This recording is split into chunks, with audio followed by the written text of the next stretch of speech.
Hello and welcome. एक बार फिर से my YouTube channel study with Dev sir में आप सभी का स्वागत है। और जैसा कि आप सभी को पता, अपन पढ़ रहे हैं नोट सेट एंड सीएचओ की पॉइंट्स पढ़ रहे थे और उसके अंदर अपने कम्युनिटी की काफ़ी चीज़ें अपने डिस्कस कर चुके हैं। और अभी अपन जो नेक्स्ट जो आपका डिस्कस करेंगे वो कौन से किसके ऊपर, आपके जो बायोमेडिकल वेस्ट है उस बायोमेडिकल वेस्ट मैनेजमेंट के ऊपर अपन की पॉइंट्स को क्या करेंगे दोस्तों, डिस्कस करेंगे। और इसके बाद में जैसे अपना बायोमेडिकल वेस्ट मैनेजमेंट कंप्लीट हो जाएगा, इसके बाद में अपन नेक्स्ट डिस्कस करेंगे दोस्तों वो जो प्रोग्राम है, नेशनल प्रोग्राम से उसके ऊपर मैं वीडियो लेकर आऊँगा और वो दोनों बहुत ही इंपॉर्टेंट है। क्लियर चीज़ है। तो आज अपन स्टार्ट करते हैं बायोमेडिकल वेस्ट मैनेजमेंट, ठीक है। और एक चीज़ मैं आप सभी को बता देना चाहता हूँ कि आप सभी के प्यार की वजह से, ठीक है, अपने जो आपके मोनेटाइजेशन के दोनों स्टेप है वो इतने बड़े जल्दी आपके क्या हो गए, कंप्लीट हो चुके हैं। क्लियर चीज़ है। इसके अंदर जो आपका जो व्यूअर्स का जो मोनेटाइजेशन होता है, हॉवर्स का जो 4000 घंटे, वो अपने क्या हो चुके हैं, कंप्लीट हो चुके हैं। तो मैं आप सभी को, मेरे से ज़्यादा मैं आप सभी को कॉन्ग्रेचुलेशंस कहना चाहूँगा कि आपके चैनल ने इतनी आपकी जल्दी प्रोग्रेस की, इसमें आपका ही सभी का रोल है। तो thank you so much for everyone. अब अपन स्टार्ट करते हैं की पॉइंट्स ऑन इम्यूनाइजेशन। अब मैं बात कर रहा हूँ कि जो आपका बायोमेडिकल वेस्ट है, इस बायोमेडिकल वेस्ट के ऊपर कौन कौन से की पॉइंट्स आपके होंगे, ठीक है, जिसके ऊपर क्वेश्चन पूछा जा सकता है, वही अपन क्या करेंगे दोस्तों, डिस्कस करेंगे। अब मैं यदि ये बात करूं, फर्स्ट ऑफ ऑल जो आपको सबसे पहले चीज दिख रही है, क्या लिखा आपका, जो biomedical waste management and waste handling rules या जो एक्ट है वो कब आया। तो मैं बात करूं कब आया, आपका ध्यान रखना, जो 1998 के अंदर। यदि आपसे ये क्वेश्चन पूछा जाए कि जो बायोमेडिकल वेस्ट है वो एक्ट आपका कब आया, तब आपको राइट आंसर क्या बताना है दोस्तों, उसका राइट आंसर मानना है 1998 के अंदर। क्लियर चीज है। उसके बाद नेक्स्ट पॉइंट क्या लिखा है कि जो आपका biomedical waste come under environmental protection act, कौन से एक्ट के अंदर आता है, ध्यान रखना कि जो बायोमेडिकल वेस्ट तो आपका 98 के अंदर आया दोस्तों। तो 98 से पहले भी कोई आपका चलता था, तो ध्यान रखना 98 से पहले या जो बायोमेडिकल जो एक्ट है उसको आपने किस एक्ट के अंडर आप लेके आए, तो उस एक्ट का नाम क्या दोस्तों, इन्वायरमेंटल प्रोटेक्शन एक्ट। और वो आपका कब आया था, 1986 में। कब आया आपका, 1986 के अंदर एक आपका क्या प्रोग्राम, जो आपका प्रोटेक्शन एक्ट है उसका नाम है इन्वायरमेंटल प्रोटेक्शन एक्ट। उसके बाद देखिएगा नेक्स्ट यदि मैं बात करूं, क्लियर चीज है, तो देखो नेक्स्ट आपका कौन सा होगा, क्या लिखा आपका, contaminated surface of Covid clean by.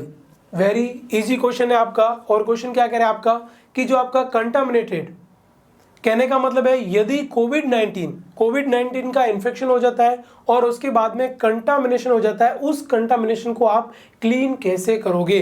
तो उसको क्लीन करने के लिए आपके पास में एक सॉल्यूशन है, और उस सॉल्यूशन का नाम क्या दोस्तों, उसका नाम है आपका सोडियम हाइपोक्लोराइड। क्या नाम है दोस्तों, सोडियम हाइपोक्लोराइड। वो भी कितना आपका, 1%। तो ध्यान रखना ये क्वेश्चन आपका जो प्रीवियस एग्जाम हुआ था सीएचओ, उसके अंदर ये क्वेश्चन आपका आया था। और क्या नाम है आपका, सोडियम हाइपोक्लोराइड 1%। तो सोडियम हाइपोक्लोराइड 1% जो सॉल्यूशन होता है, जिसके द्वारा आप क्या करते हो दोस्तों, क्या करते हो, क्लीन करते हो कोविड की, जो आपकी कोविड-19 जो आपका वायरस है उसको आप क्या करते हो, क्लीन करते हो। उसके बाद देखिएगा नेक्स्ट पॉइंट की यदि मैं बात करूं, तो इसके अंदर नेक्स्ट पॉइंट आपका क्या होगा, HIV ब्लड क्लीन बाई। किसकी बात कर रहे हैं, यदि HIV जो आपका ब्लड है, कोई भी पर्सन है वो HIV से इन्फेक्टेड है और उसका ब्लड यदि अपन क्या बोल रहे हैं, क्लीन करना है, तो उसके लिए आपको क्या यूज करना है, 5% सोडियम हाइपोक्लोराइड। अभी अपन ने क्या बोला कि कोविड-19 का यदि आप क्लीन कर रहे थे, वो तो आप कितने में कर रहे थे दोस्तों, तो ध्यान रखना वो आपका 1% में कर रहे थे। लेकिन यदि HIV से इन्फेक्टेड है तो वो कितना आपका 5% आपका क्या होगा, सोडियम हाइपोक्लोराइड से करेंगे। ये भी आपका क्वेश्चन है। क्या पता पिछली बार कोविड-19 का आया, इस बार किसका आ सकता है, HIV का आ सकता है। उसके बाद देखिएगा नेक्स्ट पॉइंट की यदि अपन बात करें तो क्या लिखा आपका, जो मरकरी, किसकी बात करी, mercury is the clean by, कि यदि फर्श के ऊपर मरकरी गिर जाए तो उसको कैसे क्लीन करोगे दोस्तों, तो उसके लिए आपका क्या होगा, 1% sodium hypochloride with the mopping. कहने का मतलब है कि आपको क्या करना है, 1% सोडियम हाइपोक्लोराइड से क्या करना है, क्लीन करना है। और ध्यान रखना मरकरी को रीयूज भी किया जाता है। मरकरी एक बार आपकी क्या होगी, कहीं गिर गई तो उसको वापस आप क्या कर सकते हो, रीयूज कर भी सकते हो। और मरकरी को क्लीन करना है तो आपको 1% सोडियम हाइपोक्लोराइड का यूज करना होगा। ठीक है, उसके बाद देखिएगा नेक्स्ट दोस्तों क्या लिखा है, स्पुटम क्लीन बाई। देखो मैंने ये सारी चीजें क्यों लेके आया, क्योंकि पिछली बार ये क्वेश्चन किसका आ गया था कि जो आपका कोविड-19 उसकी जो सरफेस है या कोविड-19 किसी सरफेस के ऊपर प्रेजेंट है तब वो कैसे क्लीन करोगे, तो 1% सोडियम हाइपोक्लोराइड। HIV का ब्लड है तो क्या हो गया, 5% सोडियम हाइपोक्लोराइड। यदि मरकरी गिर गई है तो 1% सोडियम हाइपोक्लोराइड। और यदि स्पुटम यदि किसी फर्श के ऊपर है उसको आपको दोस्तों क्लीन करना है तो आप किसके द्वारा करोगे, 5% क्या होगा आपका, फिनोल एंड ब्लीचिंग पाउडर। क्या होगा आपका 5% आपका क्या हो गया, फिनोल एंड क्या होगा, ब्लीचिंग पाउडर। इसके द्वारा आप क्या करोगे, क्लीन करोगे। ठीक बात है। उसके बाद देखिएगा नेक्स्ट पॉइंट क्या लिखा, first step of biomedical waste management is segregation. ये बहुत अच्छी बात बोली कि जो बायोमेडिकल वेस्ट मैनेजमेंट आप करते हो उसकी सबसे पहली स्टेप क्या है, और सबसे पहली स्टेप का नाम क्या दोस्तों, सेग्रीगेशन। क्या नाम है इसका, सेग्रीगेशन है। ये बात भी आप सभी को ध्यान रखनी है। अब मैं थोड़ा सा यदि मैं बताना चाहूँ कि जो बायोमेडिकल वेस्ट है, इस बायोमेडिकल वेस्ट की कितनी स्टेप होती है, तो ध्यान रखना जो बायोमेडिकल वेस्ट है इस वेस्ट मैनेजमेंट की टोटल कितनी स्टेप होती है। सबसे पहली स्टेप का नाम क्या है, सेग्रीगेशन। क्या नाम है दोस्तों, सेग्रीगेशन। सेग्रीगेशन के बाद में क्या आता है दोस्तों, कलेक्शन आता है। क्या आता है, कलेक्शन आता है। और कलेक्शन के बाद में क्या है दोस्तों, जो आपने जो वेस्ट कलेक्ट किया है उसकी क्या करो, पैकिंग करो।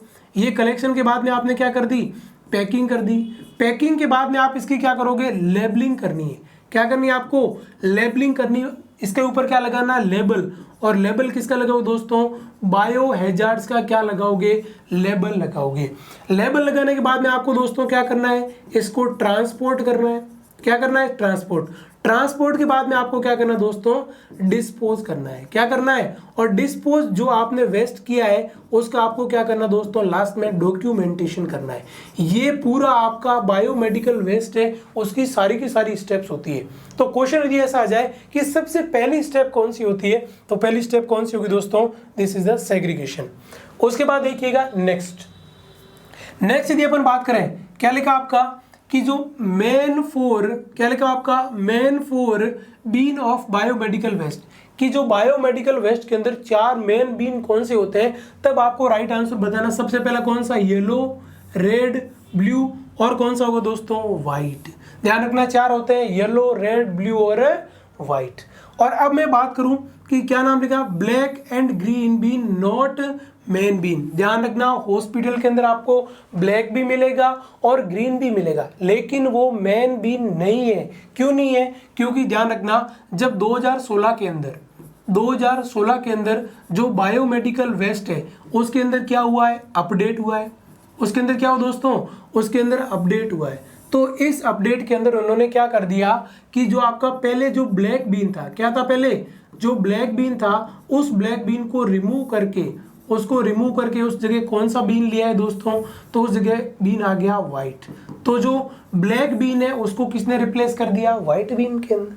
ठीक है, तो ये बात भी आपको ध्यान रखनी है। उसके बाद देखो क्या लिखा, 10 नंबर पॉइंट आपका, येलो बीन। जो येलो बीन है उसके अंदर क्या क्या चीजें आप डालोगे। सबसे ज्यादा दोस्तों क्वेश्चन पूछे जाते हैं और वो येलो बीन के ऊपर पूछे जाते हैं। क्या लिखा आपका, इसके अंदर क्या होगा, इंक्लूड ह्यूमन एनाटॉमिकल वेस्ट। क्या लिखा आपका, ध्यान रखना ह्यूमन और जितना भी एनाटॉमिकल जो आपका वेस्ट निकलता है, और एनिमल का जो एनाटॉमिकल वेस्ट है वो भी इसमें जाएगा। उसके बाद क्या लिखा है, all infected cotton material. Clear चीजें, जितने सारे जो कॉटन के मटेरियल है और वो इन्फेक्टेड है वो भी आपको किस में डालना है दोस्तों, येलो में। फिर लिखा cytotoxic waste and all lab waste. जितने भी साइटोटॉक्सिक वेस्ट होते हैं, जितनी भी साइटोटॉक्सिक ड्रग होती है वो भी किस में जाएगी, येलो में जाएगी। और उसके बाद में क्या होगा, ऑल लैब वेस्ट।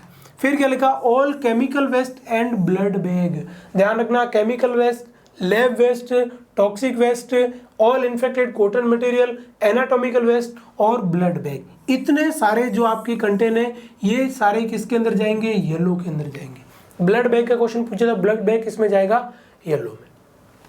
अब अपन बात करें इसका ट्रीटमेंट क्या करोगे, तो दोस्तों इसका जो ट्रीटमेंट है, एक तो आप क्या करोगे, इंसिनरेशन करोगे। इंसिनरेशन का मतलब होता है जलाना, क्या करोगे, जलाओगे। उसके बाद में नेक्स्ट क्या होगा आपका, प्लाज्मा, क्या होगा आपका, प्लाज्मा पाइलोरोसिस, और उसके बाद में क्या हो गया आपका, डीप ब्यूरल। ये 3 इसके क्या करते हैं दोस्तों, ट्रीटमेंट किया जाता है। ठीक बात है, तो ध्यान रखना क्या हो गया आपका, इसको याद रखने का तरीका क्या है, IPD।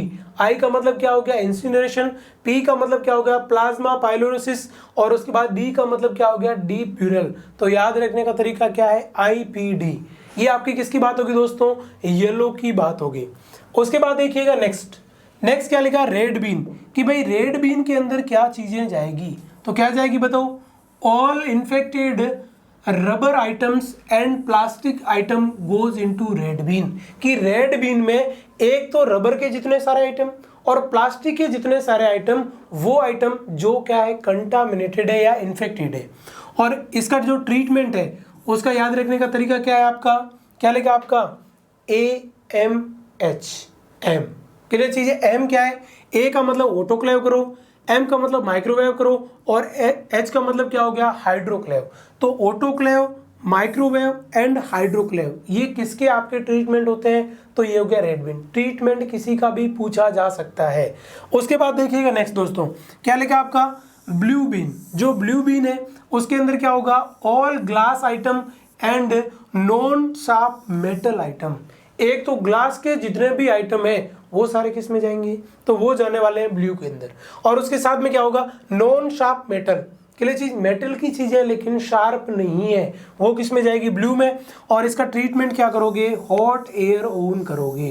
क्या करोगे दोस्तों, हॉट एयर ओवन करोगे। और आप सभी को पता है कि जो आपका ऑटोक्लेव होता है, इस ऑटोक्लेव का जो टेम्परेचर होता है वो 121 डिग्री होता है। कितना होता है आपका, 121 डिग्री, और 15 से लगाकर कितने मिनट लगते हैं स्टरलाइजेशन में, 30 मिनट। लेकिन जो ऑटोक्लेव होता है, हॉट एयर ओवन होता है, इसका जो टेम्परेचर होता है वो कितना होता है, 160 डिग्री होता है।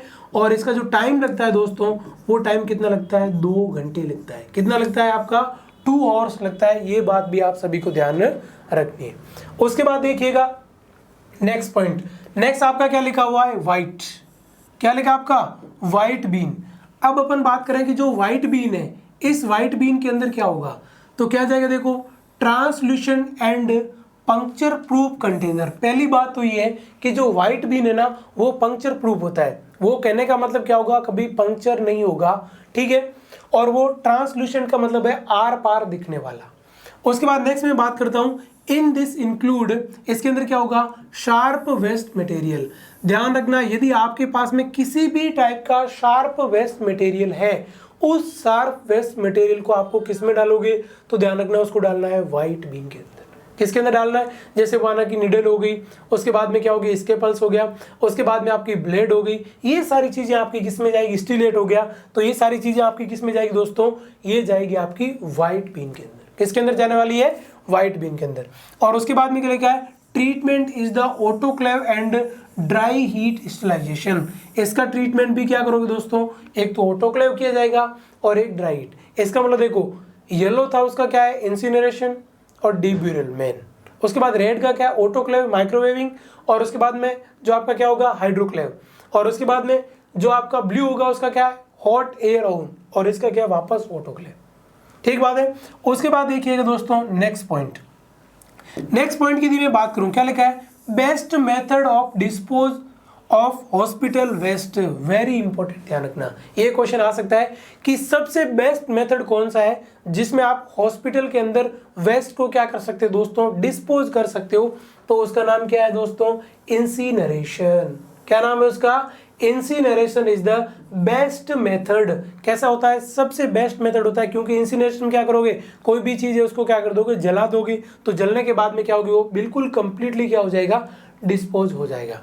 और उसके बाद एक नेक्स्ट क्या लिखा है, best treatment of the expired drug is separate landfill. ये भी अच्छा क्वेश्चन है दोस्तों, और सीएचओ के अंदर आ सकता है। क्या आएगा कि जो आपकी कौन सी एक्सपायर्ड ड्रग है, कौन सी ड्रग है, ऐसी ड्रग जो एक्सपायर्ड हो गई है, उस एक्सपायर्ड ड्रग को आप क्या करोगे, तो ध्यान रखना एक्सपायर्ड ड्रग को आपको क्या करना है, सेपरेटली लैंड फिलिंग करनी है। मतलब आपको क्या करना है, सेपरेटली इसको क्या करो, लैंड फिलिंग करो। ये बात भी आपको क्या होनी चाहिए, पता होनी चाहिए। क्लियर चीज है। तो ये क्या होगा, बेस्ट कौन सा, इंसिनरेशन, और जो ड्रग्स है उसका क्या करना है, सेपरेट लैंड फिलिंग करनी है। उसके बाद देखिएगा नेक्स्ट एक अच्छा पॉइंट, इसमें क्या लिखा आपका, नॉर्मली जो कंटेनर होते हैं उनको आपको हॉस्पिटल में कब आपको खाली करना है, एम्प्टी करना है, तो ध्यान रखना हॉस्पिटल में वेस्ट आप 48 आवर से ज़्यादा नहीं रख सकते। यदि उससे ज़्यादा यदि आप रखते हो तो इन्फेक्शन के जो आपके बढ़ने के रिस्क क्या होते हैं, ज़्यादा। उसके बाद नेक्स्ट क्या लिखा है, ठीक है, इन वार्ड एवरी 24 आवर, वार्ड के अंदर जो भी बायोमेडिकल वेस्ट है उसको आपको 24 आवर्स में आपको कम से कम क्या करना है, चेंज करना है। उसको क्या करना है, जो बीन है उसको क्या करना है, एम्प्टी करना है। और फिर क्या लिखा, एंड जो आपका हाई वेस्ट कलेक्शन हॉस्पिटल, यदि कोई ऐसे हॉस्पिटल है भाई जिसके अंदर वेस्ट क्या ज्यादा हो रहा है, ज्यादा हो रहा मतलब क्या हो गया आपका कि भाई 24 आवर्स नहीं चल सकता, तब आपको क्या करना है, एम्प्टी बीन एवरी शिफ्ट। तो ध्यान रखना, आपने देखा होगा जितने भी डिस्ट्रिक्ट हॉस्पिटल है, जो सब डिस्ट्रिक्ट हॉस्पिटल है, और कौन से आपके सीएससी हो गया, तो ऐसे जो हॉस्पिटल है उनमें क्या होता है, एवरी शिफ्ट बीन को क्या किया जाता है, खाली। और यदि मैं बात करूं 24 आवर्स के अंदर आपको किसमें आपको क्लीन करना है, तो पीएससी के ऊपर और सब सेंटर के ऊपर आपको जितने भी बीन है 24 घंटे में रिप्लेस करना है, चेंज करना है, आपको एम्प्टी करना है। डिस्ट्रिक्ट हॉस्पिटल, सब डिस्ट्रिक्ट और सीएससी में आपको क्या करना है, एवरी शिफ्ट आपको क्या करना है, वेस्ट को क्या करना है, आपको डिस्पोज या जो बीन है उसको क्या करना है, एम्प्टी करना है। ये भी क्वेश्चन आ सकता है। उसके बाद देखो क्या लिखा है, ऑटोक्लेविंग। ऑटोक्लेविंग क्या होती है, मैं आपको गारंटी के साथ में कहता हूं, या तो ऑटोक्लेविंग के ऊपर या हॉट एयर ओवन के ऊपर क्वेश्चन आ सकता है। ठीक है, यदि मैं बात करूं किसकी, ऑटोक्लेविंग की, तो जो इसका जो टेम्परेचर है कितना होता है बताओ, 121 डिग्री होता है, अभी मैंने आपको बताया। उसके बाद इसके प्रेशर की बात करूं तो ध्यान रखना ऑटोक्लेविंग के अंदर जो प्रेशर अपन यूज करते हैं वो कितना हो गया आपका, 15 पाउंड पर, ध्यान रखना, तो 15 कितना होगा आपका, 15 पाउंड पर इंच स्क्वायर इसका क्या होता है, आपका प्रेशर होता है। और ड्यूरेशन की यदि मैं बात करूं दोस्तों, तो इसका जो ड्यूरेशन है वो ड्यूरेशन कितना होगा आपका, थर्ड, जो आपका मैक्सिमम ड्यूरेशन बता रखा है। जनरली जो ड्यूरेशन होता है वो दोस्तों कितना होता है, 15 से लगाकर 30 मिनट में। यदि अपन बात करें मैक्स टू मैक्स ड्यूरेशन, तो आधे घंटे से लगाकर 1 घंटे तक आप यदि इसमें स्टराइजेशन करोगे तो बिल्कुल क्या होंगे, आपके कोई भी स्पोर, कोई भी आपका बैक्टीरिया, कोई भी पैथोजन आपका क्लियरली यहाँ से क्या हो जाएगा दोस्तों, रिमूव हो जाएगा। क्लियर चीज है। तो ये किसकी बात होगी, आपकी ऑटोक्लेविंग की बात होगी। उसके बाद देखिएगा नेक्स्ट यदि मैं बात करूं क्या हो गया आपका, हॉट एयर ओवन। किसका टेम्परेचर पूछ रहा है ये, तो देखो क्या लिखा आपका, हॉट एयर ओवन। और हॉट एयर ओवन का जो टेम्परेचर है वो कितना होता है, अभी मैंने बताया आपका 160। और ये कितने टाइम में स्टरलाइजेशन कर देगा, तो देखना याद ध्यान रखना कितना हो गया आपका, 2 आवर्स में। ये 2 घंटे के अंदर क्या कर देगा दोस्तों, कंप्लीटली क्या कर देगा, स्टरलाइजेशन कर देगा। ठीक बात है। तो ये कौन सा हो गया आपका, हॉट एयर ओवन की बात होगी। उसके बाद देखो नेक्स्ट पॉइंट क्या लिखा है कि जो बॉइलिंग होती है दोस्तों, क्या होती है, जो बॉइलिंग होती है, boiling should be done at 100 जो आपका डिग्री सेंटीग्रेड। बॉइलिंग हमेशा 100 डिग्री सेंटीग्रेड के ऊपर होती है। क्लियर चीज है, ये ध्यान रखना। किसी भी चीज को आप बॉइल करना है तो उसमें कितना टाइम लगेगा, उसमें जो टेम्परेचर रहेगा वो टेम्परेचर कितना होगा, 100 डिग्री होगा। और उसके बाद देखिएगा नेक्स्ट क्या लिखा आपका, जनरल वेस्ट बीन कितने होते हैं, 2। अभी अपन ने बोला बायोमेडिकल के बीन कितने होते हैं, 4। और जो जनरल वेस्ट बीन कितने होते हैं, 2। अब यदि मैं बात करूं कौन कौन से 2, एक का नाम कैसा होता है, कलर ग्रीन, और एक का कलर कैसा होता है दोस्तों, ब्लू। अब जो ग्रीन कलर का जो जनरल वेस्ट है वो कैसा होगा दोस्तों, वेट वेस्ट होगा। वो कैसा होगा, वेट वेस्ट। और यदि मैं बात करूं ब्लू कलर वाला है तो वो कैसा होगा, ड्राई वेस्ट होगा। ये भी क्वेश्चन आ सकता है कि ग्रीन कलर का बीन पड़ा है, उस ग्रीन कलर के बीन में आप क्या चीज डालोगे, तो उसमें आपको वेट वेस्ट डालना है। और ब्लू कलर में क्या डालोगे दोस्तों, इसके अंदर आपको ड्राई वेस्ट भी डालना है। इसमें ड्राई, इसमें क्या हो गया, वेट। तो ये आपके टॉप 20 जो क्वेश्चन थे, किसके, आपके टॉप 20 क्वेश्चन ऑन इम्यूनाइजेशन। एक बार अपन क्विकली इसको रिवीजन कर लेते हैं। ठीक है, अब देखो फर्स्ट पॉइंट क्या है, बायोमेडिकल एक्ट कब आया बताओ, 98 के अंदर। बायोमेडिकल एक्ट किस एक्ट के अंडर में चल रहा है? तो इन्वायरमेंटल प्रोटेक्शन एक्ट, और जो कब आया था आपका 1986 में, और ये कब आया 1998 में। उसके बाद में अपन क्या बोल रहे हैं, यदि जो कोविड-19 है उसका यदि किसी सरफेस के ऊपर आपका कोविड-19 का वायरस है तो आपको क्या करना है, सोडियम हाइपोक्लोराइड 1% यूज करना है। उसके बाद देखो नेक्स्ट आपका क्या हो गया कि HIV है तो 5% यूज करना है। उसके बाद मरकरी है तो 1% यूज करना है। स्पुटम क्लीन करने के लिए 5% फिनोल की आवश्यकता रहती है। और उसके बाद में फर्स्ट स्टेप बायोमेटल की कौन सी होगी, segregation. Segregation, collection, packing, labelling, transport, dispose and documentation. उसके बाद देखिएगा नेक्स्ट क्या लिखा है कि मेन 4 बीन होते हैं, कौन से, येलो, रेड, ब्लू और व्हाइट। के लिए चीज ब्लैक नहीं है, ब्लैक रिमूव कर दिया 2016 के बाद में। फिर अपन बोल रहे हैं येलो में क्या जाएगा, तो human anatomical waste, animal anatomical waste, all infected cotton material. उसके बाद टॉक्सिक, जो cytotoxic waste, all lab waste, all chemical waste and blood bag. और इसका ट्रीटमेंट क्या करोगे, इंसिनरेशन, प्लाज्मा पाइलोलिसिस, और उसके बाद में क्या होगा आपका डीप ब्यूरल करोगे। उसके बाद देखिएगा नेक्स्ट, फिर अपन ने देखा रेड में all infected rubber items and plastic item, treatment autoclaving, microwaving, और उसके बाद में कौन सा होगा दोस्तों, हाइड्रोक्लेव होगा। फिर अपन देखा ब्लू में ऑल ग्लास आइटम्स एंड क्या होगा, नॉन शार्प आइटम, और इसमें क्या होगा, हॉट एयर ओवन, इसका ट्रीटमेंट होगा। उसके बाद देखिएगा नेक्स्ट अपन ने देखा कि व्हाइट बीन है, बिल्कुल आपको क्या होगा, आर पार दिखेगा, और क्या होगा, पंचर प्रूफ होता है, कभी पंचर नहीं होता है। और इसमें क्या होगा, शार्प वेस्ट मटेरियल जाएगा। और फिर अपन क्या बोल रहे हैं, ऑटोक्लेव ड्राई हीट्स स्टरलाइजेशन, इसका ट्रीटमेंट है। फिर अपने देखा बेस्ट मेथड कौन सा, हॉस्पिटल में जितने वेस्ट है उसमें सबसे बेस्ट इंसिनरेशन। फिर बोल रहा है कि कोई ड्रग एक्सपायर्ड होगी या साइटोटॉक्सिक, उसका क्या करना है, तो उसका क्या करना है, सेपरेट लैंड फिलिंग करनी है, आपको अलग से उस ड्रग को क्या करना है, लैंड फिलिंग करनी है। और उसके बाद में क्या होगा, नॉर्मली जो आपका कंटेनर हॉस्पिटल में, वो आपको हॉस्पिटल में वेस्ट 2 दिन के ज़्यादा नहीं रख सकते। उसके बाद में वार्ड में 24 आवर से ज़्यादा नहीं रख सकते। और यदि आपका कोई भी हॉस्पिटल बड़ा है, इसका मतलब उसको एवरी शिफ्ट में आपको वेस्ट को क्या करना है, खाली करना है। फिर ऑटोक्लेविंग 121 डिग्री, 15 पाउंड इसका क्या होता है, आपका प्रेशर होता है, टाइम होता है 30 से 60 मिनट, और जनरली 15 से 30 मिनट होता है। और उसके बाद में हॉट एयर ओवन कितना होता है, 160 डिग्री, और 2 टाइम लगेगा। बॉइलिंग हमेशा 100 डिग्री सेंटीग्रेड के ऊपर होगी। और जनरल वेस्ट 2 टाइप के, ग्रीन और ब्लू। ग्रीन में वेट जाएगा, ग्रीन गीला, ग्रीन में वेट जाएगा, और उसके बाद ब्लू में कौन सा जाएगा, आपका ड्राई वेस्ट जाएगा। और उसके बाद में लास्ट आपके लिए मोटिवेशन, कई जीत बाकी है, कई हार बाकी है, कई जीत बाकी है, कई हार बाकी है, अभी तो जिंदगी का सारा सार बाकी है। यहाँ से चले हैं एक नई मंजिल को, यहाँ से चले हैं दोस्तों एक नई मंजिल को, ये तो एक पन्ना था, अभी पूरी किताब बाकी है। क्लियर चीज़ है। तो ऐसे ही आपको क्या करना है, प्यार बनाए रखना है, और आपको अच्छे से स्टडी करने जाना है। आपको क्या करना है, अच्छे से जो आप जिस तरीके से पढ़ रहे हो उसी तरीके से आप अच्छे से क्या करें, कंटिन्यू पढ़ते जाइए। कम्युनिटी से रिलेटेड आपकी कोई भी क्योरीज होगी, वो क्योरीज में आपको जब तक एग्जाम नहीं होंगे उससे पहले आपका प्रॉपर एक आपकी क्योरीज क्या होगी, आपकी कंप्लीट होगी, ये मैं आपसे वादा करता हूँ। क्लियर चीज़ है। तो आज के लिए इतना ही। नेक्स्ट अपन मिलते हैं, जो प्रोग्राम है नेशनल प्रोग्राम, उनके साथ में बहुत ही इंपॉर्टेंट है। तो मैं आप सभी को लास्ट में यही कहूँगा, यदि आप सीखोगे नहीं तो जीतोगे कैसे। Thank you so much for everyone.